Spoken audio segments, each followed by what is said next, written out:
Ramakrishna mission Badarpur Sarada মায়ের 171তম জন্ম মহোৎসব উদযাপন করছে গত ৩রা জানুয়ারি ২০২৪ ইংরাজি বুধবার।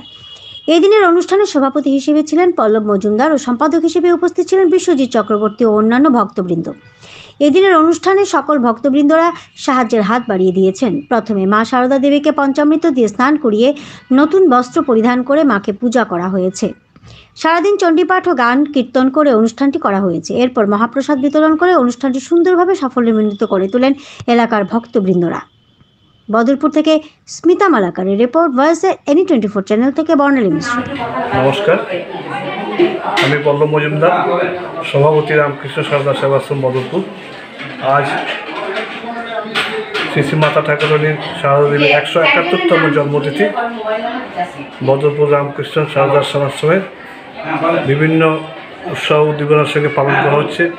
সকাল থেকে মঙ্গল আরতি, বিশেষ পূজা, ভোগ, মহাপ্রসাদ বিতরণ চলছে এবং 24 জন ভক্তর মধ্যে মহাপ্রসাদ ভোগ বিতরণ করা হবে এবং সান্ধ্যকালীন অনুষ্ঠানও আমাদের এখানে হবে। এই অনুষ্ঠানটি আজ দীর্ঘ 52 বছর ধরে এই পালিত হচ্ছে। আর আজকে তার 22শে ডিসেম্বর মায়ের জন্মদিন, আর তার তিথিটা পড়ছে আজকে 3রা জানুয়ারি 2024, 171তম জন্মতিথি বদরপুর রামকৃষ্ণ সারদা সেবাশ্রমে পালন করা হচ্ছে। নমস্কার, আমি বিশ্বজিৎ চক্রবর্তী বলছি, বদরপুর রামকৃষ্ণ সেবা আশ্রম অ্যাসিস্ট্যান্ট সেক্রেটারি।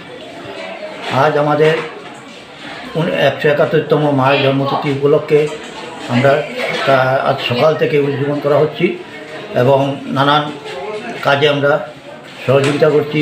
আমাদের আজকে 24 জন ভক্তের মধ্যে প্রসাদ দেওয়া হচ্ছে এবং নানা ধরনের অনুষ্ঠান, চণ্ডীপাঠ করা হয়েছে এবং নানান পূজা করা হয়েছে। আজকে আমাদের এখান থেকে এখন মহাপ্রসাদ বিতরণ হচ্ছে সুন্দর মতনই। সন্ধ্যা আরতি হবে এবং আমাদের মায়ের জন্মতিথি উপলক্ষে কেক কাটা হবে।